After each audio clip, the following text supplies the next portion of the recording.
Soy Daniel Divinsky, argentino, editor.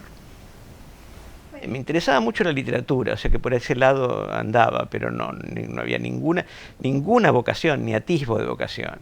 Punto que ya conté decenas de veces. Yo me inscribo en la Facultad de Derecho el día que me voy a inscribir en la Facultad de Ingeniería y salgo disparado porque veo el programa de estudios, y aunque no era malo en matemáticas, no era algo que me gustara especialmente.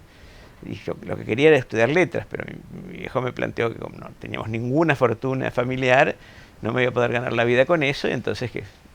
eventualmente con Derecho sí, y bueno, eso me llevó a hacer la Facultad de Derecho. El principal centro de irradiación era la librería de Jorge Álvarez, en Talcahuano, casi Lavalle, donde se reunía, no diría la élite, pero se reunía la gran mayoría de los intelectuales y escritores de izquierda, sin una militancia específica, y donde conocía a Walsh, a David Viñas, a Piglia, a Batista, es decir, a todos, y también a Quino, porque Quino no participaba tanto del cenáculo, pero empezó a ser editado por sus libros por Álvarez, que en realidad fue una idea de Álvarez, publicar Mafalda en forma de libro.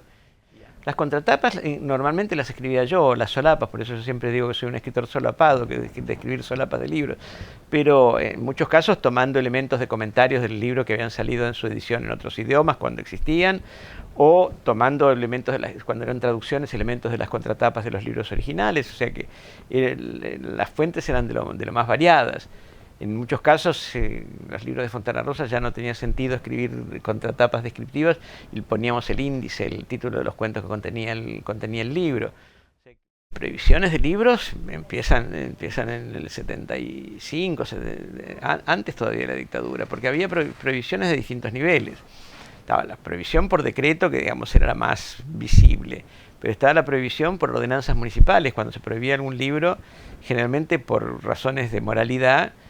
o se lo prohibía totalmente o se lo declaraba de exhibición restringida, lo cual implicaba que ni los kioscos ni las librerías lo podían exhibir, lo cual quiere decir que no se podía vender a menos que alguien fuera específicamente a buscarlo. Y después, en algún caso, tuvimos un secuestro policial por razones de moralidad de un libro que había pasado sin pena ni gloria, que era estupendo, y que un saldero de esos que compran saldos de edición de libros que no se pudieron vender, lo puso a la venta en los kioscos con una faja que decía joyas de la literatura erótica. Y eso motivó la intervención de la División Moralidad de la Policía, fueron a la editorial, y después empezó un proceso por violación al artículo 128 del Código Penal, que es el de publicaciones obscenas, y que había salido un comentario muy elogioso del libro en la prensa, en el suplemento literario de la prensa. Entonces fue la causa al fiscal, y el fiscal dijo que ante el comentario de un diario serio era evidente que se trataba de una obra literaria que no tenía como finalidad principal excitar los bajos instintos, que es lo que decía la jurisprudencia, y no acusó. Y entonces el juez no tuvo más remedio que sobreseer definitivamente. Cuando se da el golpe de marzo de 76, yo estaba en viaje de ventas por Latinoamérica, que el vendedor que teníamos, que era compartido con varias editoriales, se había muerto, era un señor muy mayor, y había empezado a viajar yo, vendiendo y cobrando cada año. O sea que no habíamos tomado ninguna medida previa. Después, ya viendo el cariz de acontecimientos, en la feria del 76 recorren los stands diciendo qué libros pueden quedarse y qué libros no, y sacamos de circulación, qué sé yo, la poesía de Pacurondo, las cosas o los pocos ejemplares que quedaban de la guerrilla Tupamara, pero nunca se puede tener la agudeza de criterio de, entre comillas, del sargento Gorosito, es decir, qué puede resultar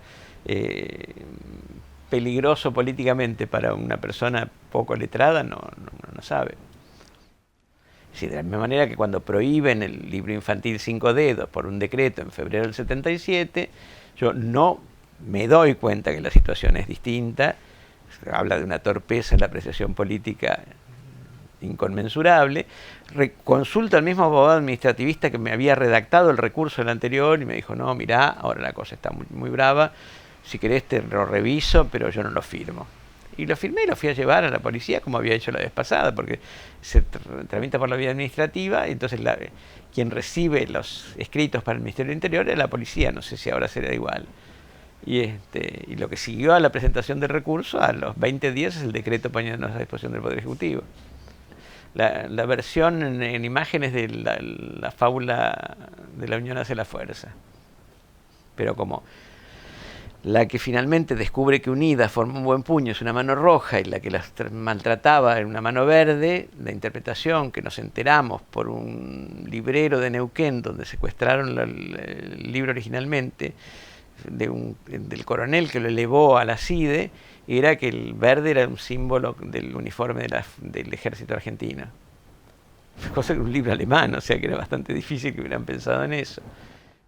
Creo que la memoria de cada uno se articula en un recuerdo de la sociedad, que lo importante no es lo que cada uno tenga presente de las anécdotas de las cuales fue víctima, para decirlo más concretamente, sino la manera en que la sociedad en su conjunto pueda tener presente lo que pasó para evitar reiterarlo.